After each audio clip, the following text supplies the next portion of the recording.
Hola, mis apreciados oyentes, ¿cómo hemos amanecido este día? Bendito sea nuestro maravilloso Dios, que aunque nosotros nos vimos y somos pecadores, aún así, Cristo murió por nosotros. ¡Qué maravillosa gracia de nuestro Señor!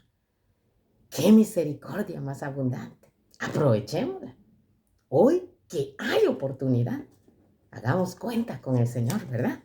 Muchísimas gracias a cada uno de ustedes por ser parte de Lecturas de Esperanza. Y ahora digo buenas tardes, porque me agarró la tarde a mí ya, ¿verdad?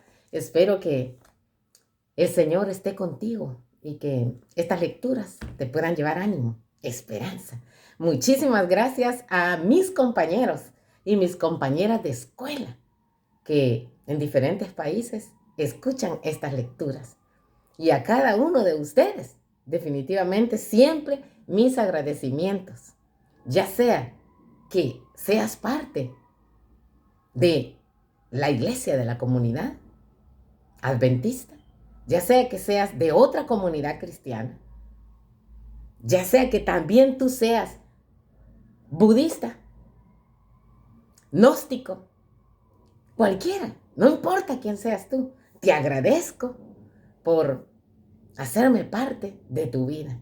Y mi mayor deseo y oración es que de verdad estas puedan llevarte esperanza a tu vida.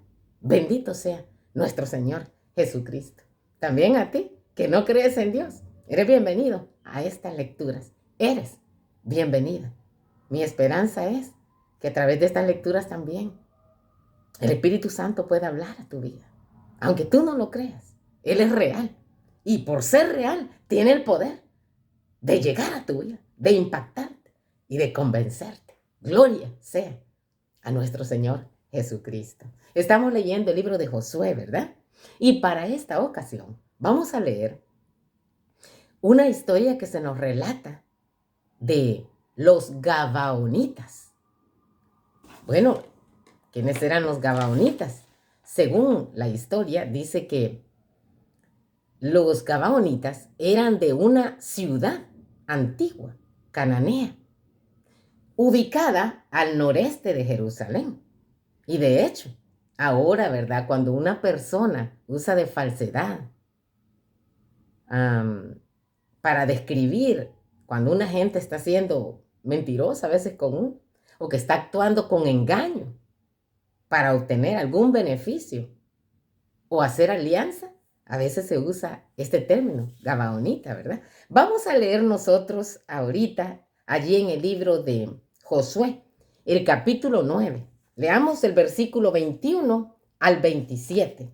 Reza la santa palabra de nuestro Señor. Dijeron pues de ellos los príncipes, dejadlos vivir.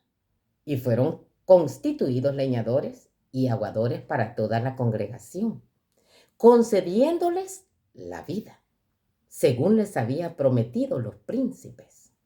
Y llamándolo Josué, les habló diciendo, ¿por qué nos habéis engañado? Diciendo, habitamos muy lejos de vosotros, siendo así que moráis en medio de nosotros.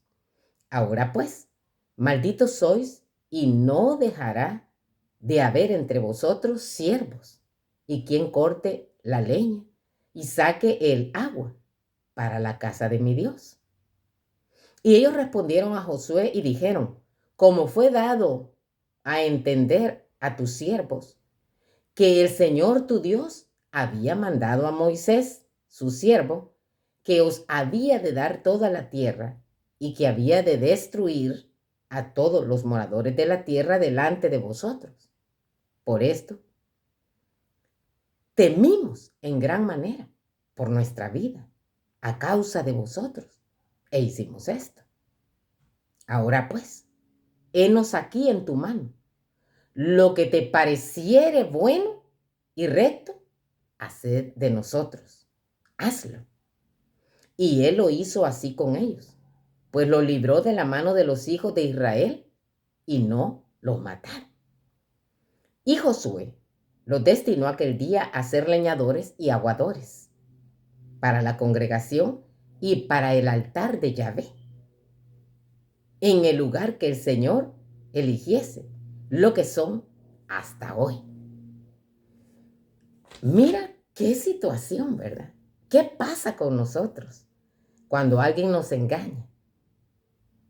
Cuando alguien hace uso de la falsedad para poder lograr un beneficio de nosotros y nosotros después nos damos cuenta.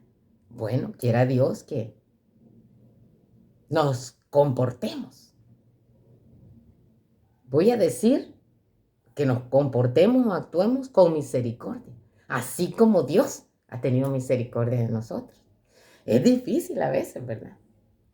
Uno realmente se siente defraudado cuando una persona lo ha engañado y uno actuando de buena fe para las personas. Y a veces que no podemos dominar aún las emociones, pero tenemos que recordarnos que cada día nosotros decimos al Padre, perdona nuestros pecados, así como también nosotros perdonamos a los que nos ofenden, ¿verdad? Debido al juramento de los jefes de la congregación, no podían atacar entonces los israelitas a los gabaonitas, si ellos hubieran querido atacarlos, ¿verdad? ¿Qué más podemos sacar nosotros de esta tribu? Es importante. Los gabaonitas se sometieron a los israelitas, lo que desalentó, fíjate bien, a los reyes, los otros de Canaán, ¿verdad? Y tomaron inmediatamente medidas para vengarse de los que habían hecho la paz con los invasores. ¿A quiénes se llamaban invasores en ese momento? A los israelitas, ¿verdad? Pero Dios ya había prometido esa tierra para ellos. Bajo la dirección de Adonisedec, rey de Jerusalén, 5 de los reyes cananeos se confederaron contra Gabaón. Sus movimientos fueron rápidos. Los gabaonitas no estaban preparados para defenderse y enviaron un mensaje a Josué. Le dijeron, protégenos, ayúdanos, por favor. Y mira qué interesante. ¿Cómo nos hubiéramos comportado nosotros si alguien ya nos había defraudado, nos engañó para recibir algún beneficio, hacer alguna alianza con nosotros a través de mentiras? Bueno, nosotros hubiéramos dicho, pues hay que ver cómo hace. Pero veamos lo que Josué hizo. Josué se preparó enseguida para acudir al auxilio de Gabaón. Los habitantes de la ciudad sitiada habían temido que a causa del fraude que habían cometido, Josué rechazara su pedido de ayuda. Pero en vista de que se habían sometido al dominio de Israel, aquí hay algo importante, y habían aceptado a adorar al Dios verdadero, Josué se sintió obligado a protegerlos. Acuérdate que habían hecho un pacto, una alianza ya, ¿verdad? No, esta vez no obró sin consultar a Dios. Y el Señor le alentó. No tengas temor de ellos, le dijo. Porque yo los he entregado en tus manos. ¿A quiénes? A todos los reyes, ¿verdad? Cananeos que se habían organizado para ir a matar y a combatir a los gabaonitas, que aunque usaron de un ardid, de un engaño, ellos de verdad temían por su vida, querían librarla. Y aceptaron al Dios verdadero. Así que Dios le digo, ninguno de estos que se han organizado van a pasar delante de ti, porque yo los he entregado en tu mano. Así que Josué subió a Gilgal, él y todo el pueblo de guerra que con él estaba, todos los hombres valientes, ¿verdad? Pero veamos una cosa ahí, Josué no respondió a los gabaonitas, como ustedes nos engañaron, ahora van a tener su merecido. No, fue y los protegió. O sea, no se olvidó del pacto, ¿verdad? En el Antiguo Testamento, ser prudentes antes de hacer un juramento y cumplirle se consideraba virtud de los piadosos. Mira, y ahora, bueno, antes yo recuerdo que a mi abuelito le escuchaba, ¿verdad? Muchos conocen a mi abuelito, Antonio Portillo, a mi papá, ¿verdad? Isaías Portillo, allá en mi pueblo. Pero antes ellos dicen de que para hacer un trato con una persona, uno daba su palabra, ¿verdad? O sea, era honorable. Y mira, en el tiempo antiguo, el ser prudente antes de hacer un juramento o una alianza y cumplirlo, se consideraba como virtud de gente piadosa. Y de hecho, nosotros leemos ahí en Salmos 15:4, la sana lengua es árbol de vida, mas la perversidad en ella es quebrantamiento de espíritu.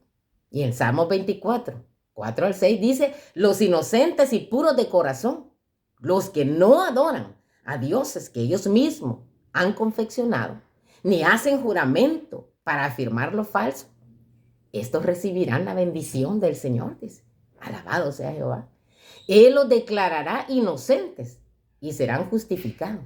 Se les ha prometido que verán al Dios de Jacob, pues anhelan ser como Él. Mire, esa es la versión palabra viviente que estaba leyendo en este momentito. Puesto que el juramento de hacerse en nombre del Señor, el Dios de Israel, no lo podían modificar los dirigentes. El destino de Israel quedaba indisolublemente unido al de los gabaonitas, en virtud del solemne juramento que los dirigentes de Israel habían hecho. De hecho, al ser designados leñadores y aguadores para la casa de Dios, de acuerdo a Josué 9:23, los gabaonitas se convirtieron en parte integrante de la comunidad de Israel, ¿verdad? Y quiero considerar que consideremos también esta situación. ¿Recuerdas tú, verdad? Cuando allá también el Señor les había dicho ya a los israelitas que cuando el extranjero morara con ellos en su tierra, no los oprimirían.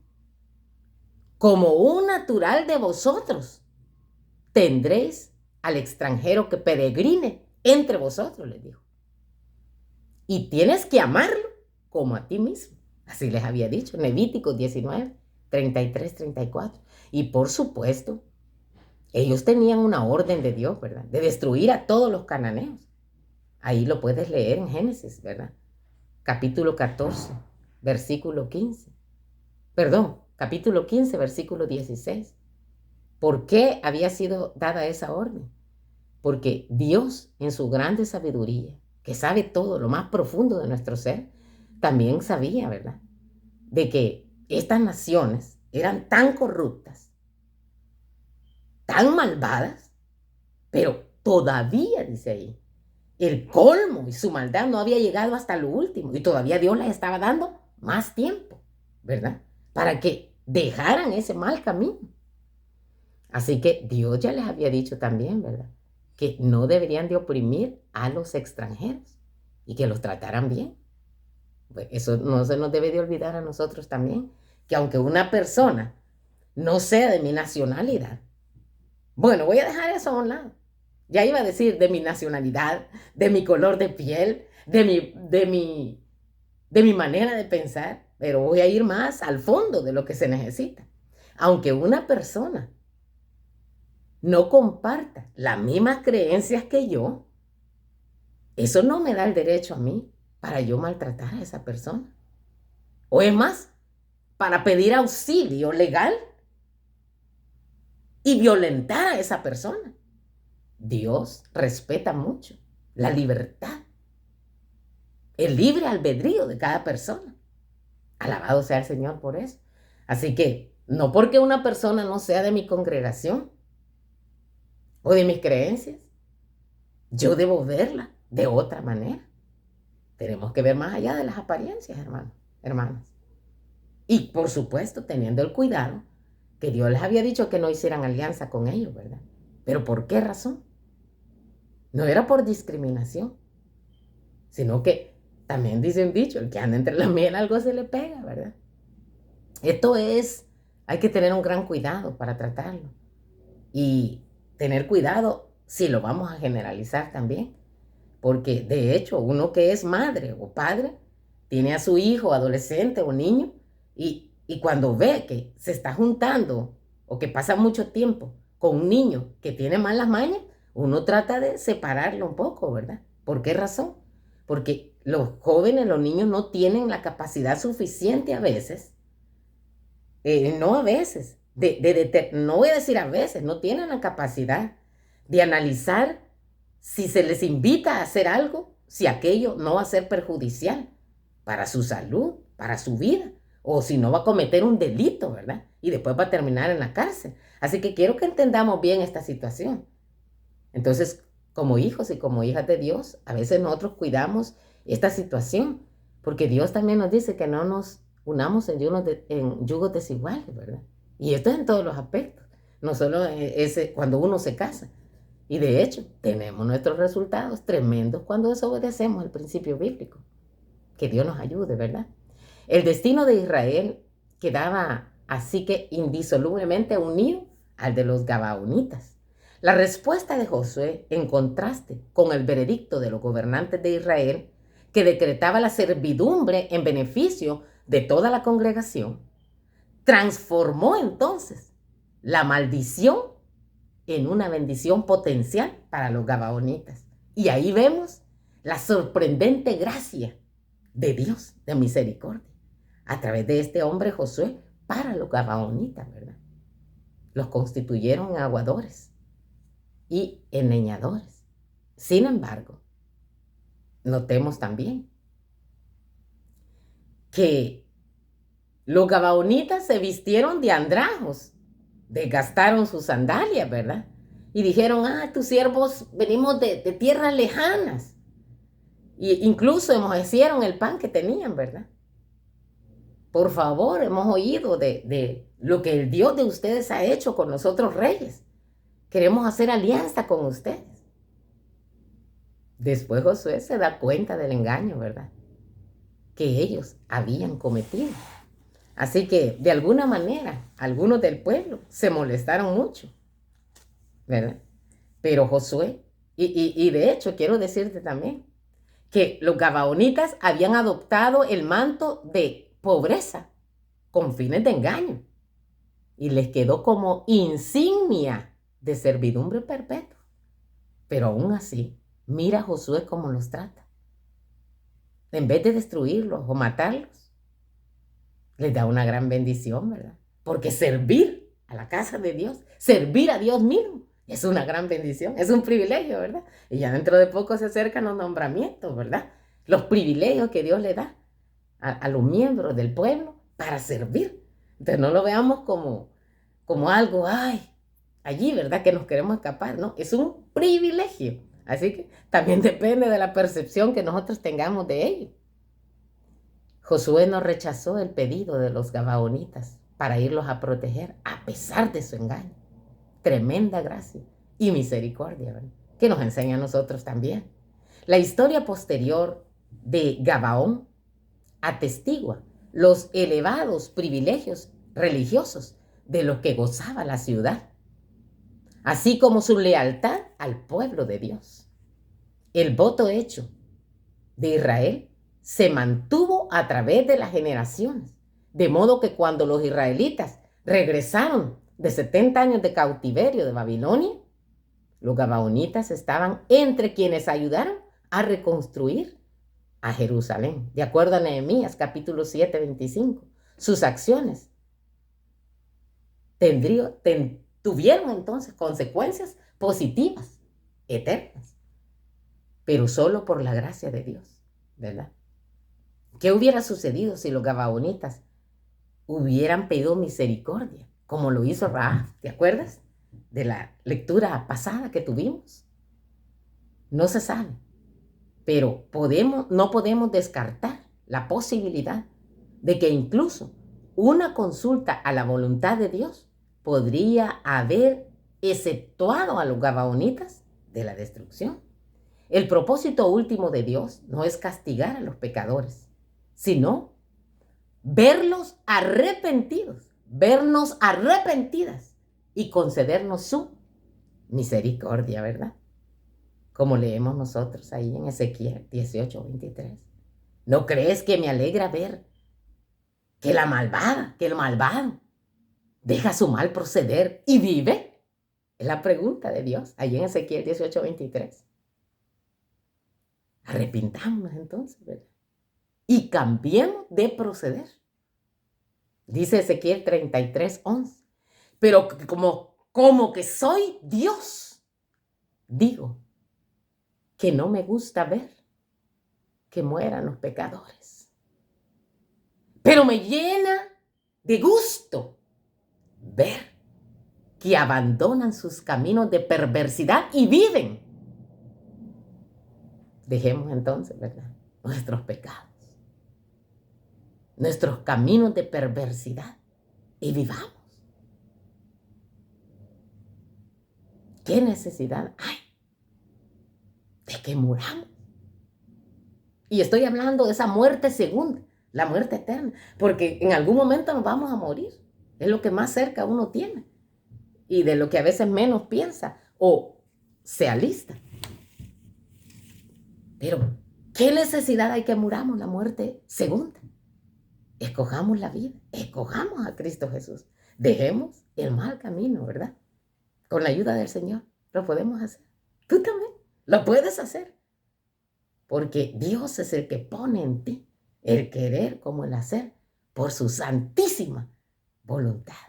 También Dios nos invita a nosotros a ver más allá de las apariencias.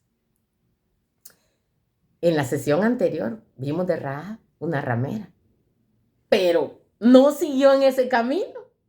Se quedó un tiempo por allá, ¿verdad? Como siguiendo las reglas del pueblo de Israel, purificándose. Es decir, ella empezó a conocer más del Dios verdadero, del Dios vivo. ¿Continuó su vida que tenía? De ninguna manera, porque así es Dios. Cuando Dios llega y tú le permites entrar a tu vida, ya tú no quedas como eras antes.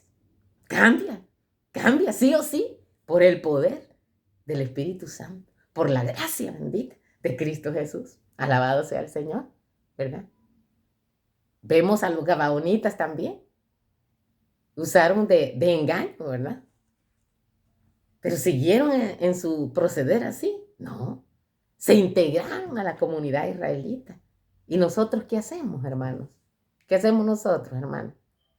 Cuando vemos a gente de esa talla, con esa fama así, como la que tenía Rahab, o con ese estilo de proceder engañoso, vicioso, como los gabaonitas, ¿qué hacemos nosotros en nuestra comunidad?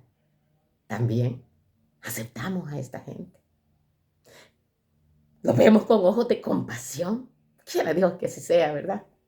Porque aunque a veces nosotros vayamos bien arregladitos a la casa de Dios, bien vestiditos, olorosas, bien perfumaditos, ¿verdad? Y todo, solo Dios sabe de todo lo que nos ha limpiado. Entonces, de esa manera también nosotros tenemos que hacer de misericordia, de compasión. Ver a una persona, a un alma por la que Cristo murió, y no solamente por lo que se ve por encima. Que Dios me ayude a mí también, ¿verdad? A quitar ese dedo acusador para otros. Y que me ayude a atreverme a amar a las personas, especialmente aquellas que no las aceptamos tan fácilmente, ¿verdad? Pero ¿quiénes somos nosotros para rechazar a esta gente? Fue Cristo el que murió por ellos. Bendito sea el Señor. En el libro de Josué, entonces, vimos que se presentan dos grupos de personas que a primera vista parecen ser algo diferente de lo que son. Rahab, su familia, así como los gabaonitas, pertenecían al grupo de personas que según la ley de guerra de Israel del antaño, y de acuerdo a Deuteronomio 20, 10 al 18, debían ser destruidos. Comprender estas historias, tanto de Rahab, que llegó a ser, imagínate, en Mateo capítulo 1, tú encuentras el nombre de Rahab, aquella antigua prostituta que escondió a 2 espías y que proclamó que Dios era Dios en el cielo y en la tierra, y que creyó en él, y que dejó su vida y lo siguió. Lo mismo los gabaonitas también. Comprender estas historias nos ayuda a nosotros, a ti que eres cristiano y a mí también, a tener una visión más clara del Eterno, tal y como se describe en el Antiguo Testamento. A diferencia de otros cananeos, los gabaonitas aceptan el plan de Yahvé de entregar la tierra ¿a quiénes? A los israelitas. De acuerdo a lo que dice Josué, capítulo 11, 1 al 5, y capítulo 9, 1, 2 y 10. Y declaran abiertamente que el Señor mismo está expulsando a estas naciones delante de Israel.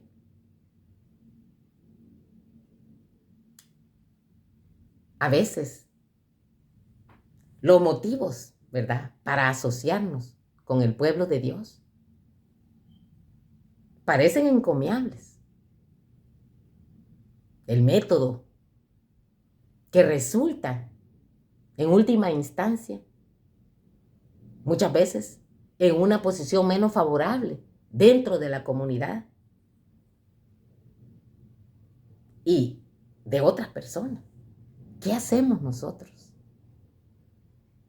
A veces nosotros andamos descubriendo, ¿verdad?, cuál es el motivo que está atrás de una persona para unirse al pueblo de Dios. Pero realmente nos toca eso a nosotros. Es cierto que no debemos de dejarnos engañar. Y a veces somos engañados como cristianos, ¿verdad?, por la apariencia de algo o de alguien. Y somos engañados a veces por no buscar la sabiduría de Dios, por no consultar a Él primero. A veces buscamos o aceptamos alianzas que explícitamente están prohibidas por el Eterno y nos llevan a transigir, hermanos, hermanas, con el pecado. Así que no olvidemos que hay que consultar a Dios primero, ¿verdad?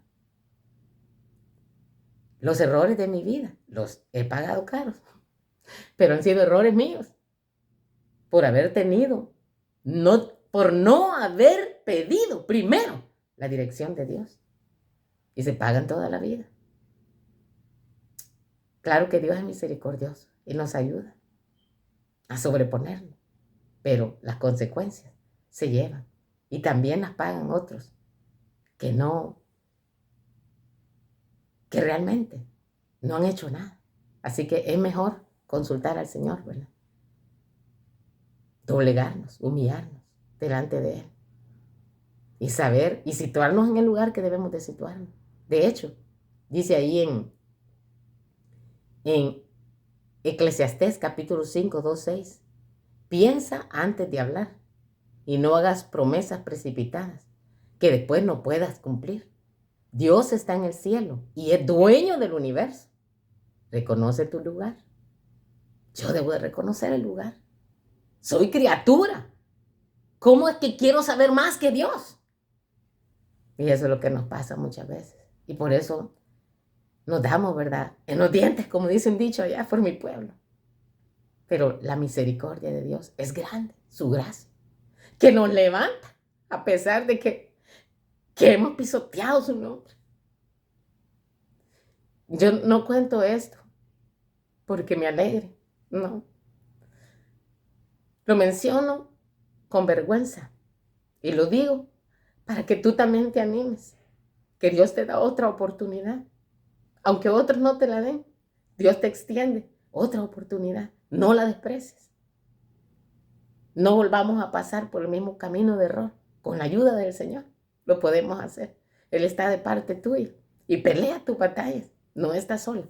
No estás solo. Bendito sea nuestro Señor Jesucristo. No dejemos que nuestras emociones nos compelan a hacer promesas difíciles de cumplir. A diferencia de otros cananeos, los gabaonitas aceptaron el plan de Dios, cedieron sus tierras y reconocieron a Dios. Y aunque se merecían que los mataran o que los golpearan o que los ajusticiaran por el engaño, no los trató así Josué, los trató con misericordia. Hasta los fue a proteger de una guerra y los puso a servir en la casa de Dios. Así es Dios de lindo con nosotros, ¿verdad? No nos paga como nosotros merecemos. Bendito sea el Señor. Porque si no fuera así, yo fuera la primera de ya haber sido consumida, ¿verdad? Sin embargo, Dios demanda de nosotros santidad también, ¿verdad? La santidad como uno de los atributos esenciales de Dios. Vemos en Levítico 19, 2, 20, Éxodo 15, 11. Dado que Dios es santo, solo las personas o cosas puras y santificadas pueden estar en su presencia. Y tú dirás, ¿pero quién es santo entonces? Pues estoy perdido. Acerquémonos a Dios confiadamente. Arrepintámonos de corazón. Humillemos. Que Dios puede hacer en nosotros lo que nosotros no podemos hacer en la victoria de Cristo. El propósito de Dios al habitar físicamente entre su pueblo, como lo estudiamos en secciones anteriores, Éxodo 25, 8, era que al contemplar su santidad, las personas se transformaran a su imagen mediante el proceso de santificación. ¿Se transformaran a qué? A su imagen. O sea, Dios quiere restaurarnos a esa imagen que nosotros hemos perdido por causa del pecado. La humanidad quedó separada de Dios como fuente de vida, viviendo entonces ahora bajo el dominio de la muerte, como dice Romanos 5:12 y Hebreos 2:14. Así que Dios siempre nos está invitando a nosotros a que dejemos nuestro mal proceder, ¿verdad? Que nos arrepintamos, porque Él es amplio en perdonarnos. O como hizo con esta mujer, sorprendida en el pecado mismo. Le dijo, ¿dónde están los que te acusan? Ni yo te acuso. Vete y no peques más. Procuremos pelear la batalla de la fe fielmente, con la ayuda del Señor. Los casos de Rahab y los gabaonitas ilustran muy bien este proceso de purificación. La sociedad en la que vivía esta prostituta y en la que vivían los gabaonitas se había alejado tanto del ideal de Dios para la humanidad que Dios decidió intervenir en la historia humana. Y como un cirujano extirpa las células cancerosas del cuerpo para salvarlo, así Dios también intervino. Y Dios va a intervenir también aquí, en la humanidad. El pecado no puede quedar eternalizado. Dice que Dios va a aparecer por segunda vez, sin relación con el pecado. Que Dios nos ayude en esta obra de santificación. Y Él está listo para ayudarnos, ¿verdad? Pero tampoco vayámonos por una tangente en donde nosotros empecemos a clasificar a las personas, porque no es eso el trabajo que Dios nos ha dado. Dios vio más allá de la naturaleza engañosa del enfoque de los gabaonitas. Vio el deseo de esa persona de entregarse para poder vivir, que es la esencia del arrepentimiento. Y nosotros, como cristianos, como el remanente de Cristo en esta tierra, ¿qué vemos? ¿Qué vemos cuando nos mezclamos con las demás personas? Mientras hacemos actividades, transacciones cotidianas, mientras compramos la comida, en el transporte público, mientras trabajamos. Estamos preparados para verlos con los ojos de Dios, como personas que en lo más profundo de su corazón anhelan el perdón, la restauración, la gracia, el amor, como personas que desean pertenecer a una comunidad que pueda ofrecerles apoyo, ánimo para vivir de acuerdo con el plan divino del Eterno. Quiera Dios que estas lecciones nos ayuden a nosotros como cristianos también a tener misericordia y a vivir en santidad. La paz de Cristo quede con cada uno de nosotros. Si el Altísimo lo permite, nos encontramos en una próxima lectura de esperanza. Amén.